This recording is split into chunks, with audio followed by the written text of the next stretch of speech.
Hello everybody, me here today. We're going to talk about something that's been on my mind for a while actually. It's Death Note related. We're going to talk about what would have happened had Light not killed Raye Penber.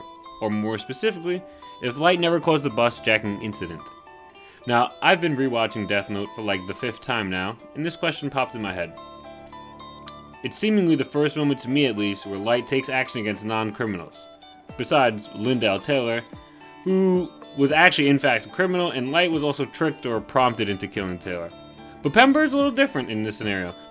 Light had been followed by Penber for a few days now, and Penber had all but cleared Light of all of his suspicions. He even mentioned it himself in the anime. Now I'm not here to recount the story of Death Note, we've all seen it at this point I believe. It's been about a decade. I just want to show that this scene is different from a lot of the previous murders. If you want to say Lindell Taylor's death is different as well, I mean, you have every right, but I think these two deaths are different from one another as well. L wanted to test Kira's powers. He wanted to know if he could kill just by using a name and a face, so he put Lindell Taylor up there in place of him, and you know the rest is history. Light kills him. But no, the killing of Raye Penber is very different. This is done to get ahead of the police and scare them away from continuing the chase for Kira. The way it's done is very methodical. I don't want to break it down too much, but the usage of the walkie-talkie as well as having Penber's boss email Raye Penber's email instead of Light with the associate's name and photos, it's just brilliant. None of the traces go back to Light, he's essentially escaped scot-free. This then gets rid of all the FBI investigating in Japan. It also causes all of America to pull out of the investigation as well as the rest of Interpol. Now at first this seems like a marvelous plan. Light gets rid of all of the FBI agents as well as the directors of the case, and just a mere 6 or 7 people are left in the task force. There are significantly less people chasing after Light, and this seems like a good thing. However, less people being around prompts L to actually meet the task force. These are people now that he can believe and he can trust in, so he goes and meets them in person, accelerating the whole process, in my opinion, exponentially. Now this is where we get to the scenario I proposed earlier. What if Light never kills Raye Penber, and Light just takes the bus that day to Spaceland for a date? Well, he actually only goes on the date for the bus jacking in the first place, but let's just say he goes on the date to convince Raye Penber that he's just a regular kid with a regular social life. Well, for starters, he would never know Ray's name, only his face, so he wouldn't be able to go back later that day and write his name down just to get rid of him. I mean, I don't know why he would, he was just cleared of all suspicions, and he would only make himself prime suspect number 1 afterwards. But I would just like to point out that this is off the table. Like, he no longer would be interacting with Raye, he wouldn't even know or have met Naomi Misora. None of this would have happened.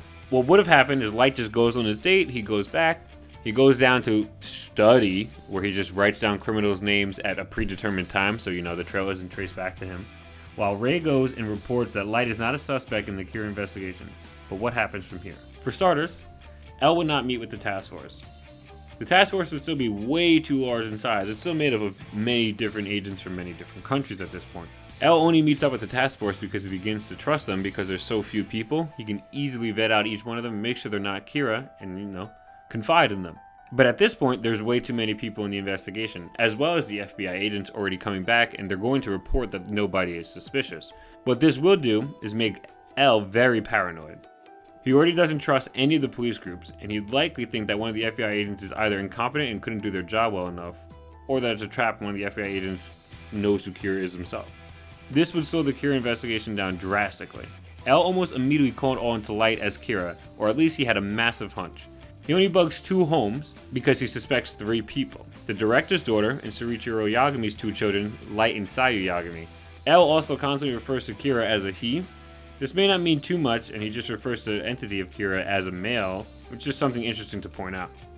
He also personally investigates Light and invites him onto the team for further investigation, which is proof that he did have a large suspicion that he was Kira. L states that it's about 10 or 5% chance that Kira would be in a director's home or in Surichiro Yagami's house.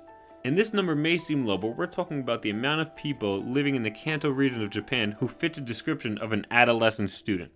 5% is actually incredibly high to suspect 3 people of, to be one of 3 people suspected in, I should say. But like I said, none of this would have happened yet. Honestly, for a long time. It would probably take something drastic by either Light or L for L to come out into the open. Light isn't going to change much at this point. He's already been cleared of all suspicions. So either one of two things could happen. L does something drastic before this event, or the Kira 2 soccer event happens. Now, I think L doing something drastic is also pretty unlikely. I think they're kind of, they're not pressed for time. The show does go on for a while. It does even a mini time skip into the future. So I believe that it's more likely that Kira 2 in the soccer news event would occur.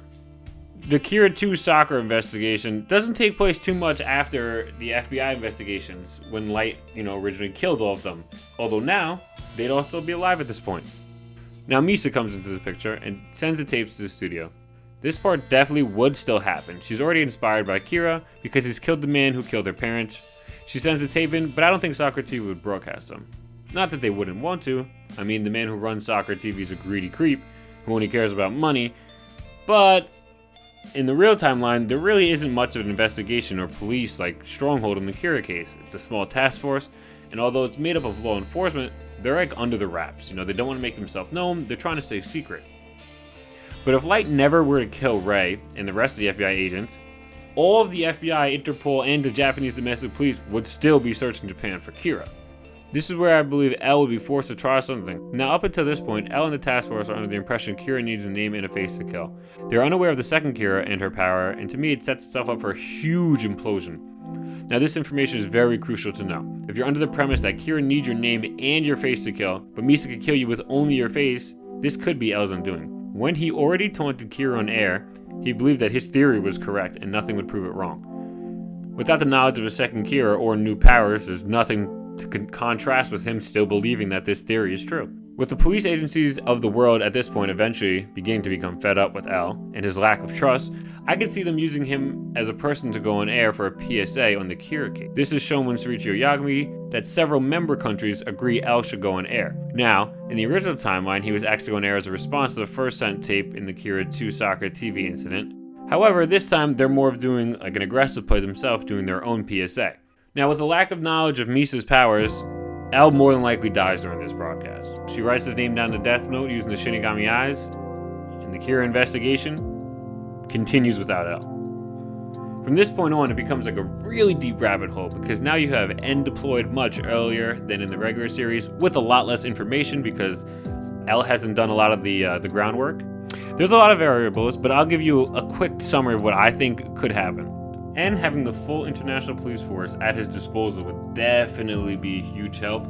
At the end of the story, he's kind of left with the scraps to try and figure out. And now, like I said earlier, L did a lot of the groundwork. However, L did have a solid team that was also in the instances from the very beginning, whereas N was just jumping into it in the mix.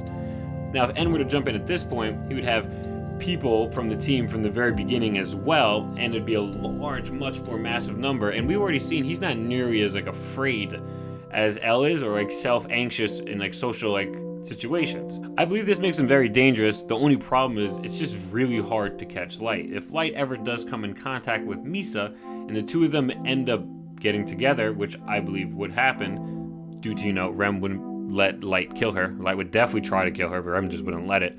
Light would just end up dating Misa. He would probably end up moving in with her, and at this point, he's dating a supermodel. She's super famous. She's a celebrity. It's the perfect alibi. No one would ever suspect him.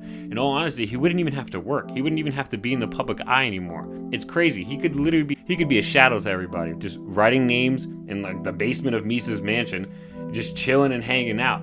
I think this is the perfect ideal scenario for Light. So killing Raye Penber might have not been the best move. Now, one person would say maybe that the FBI and all of Interpol wouldn't be helping N, and they'd probably pull out once L was killed. I actually disagree with this. The FBI really pulled out because their entire team was killed, all 12 agents, as well as the directors and everybody involved with the case. They were all murdered. Now, if just L were to die and nobody in the FBI dies, nobody in Interpol police, and nobody even in the domestic Japanese police force are killed, I don't see why they would stop working together. Now they just have a rallying cry. You have the one person who was super worried about showing his face. He shows his face and now he's killed. Now you have his successor coming up and he's like, look, you guys are going to have to listen to me. You'd understand why they start listening now. And they're going to be more focused and rally around him. But like I said, it is a huge rabbit hole at this point. I just believe that the killing of Raye Penber it might have accelerated the process a lot. And it could have been Light's undoing. I'm not going to say it specifically led to Light dying, but it definitely accelerated it a lot. And honestly, he might have won had he not killed him. But, you know, we're just theorizing here at the end of the day. Nothing's set in stone. I hope you guys all enjoyed this video. Just some thought-provoking conversation.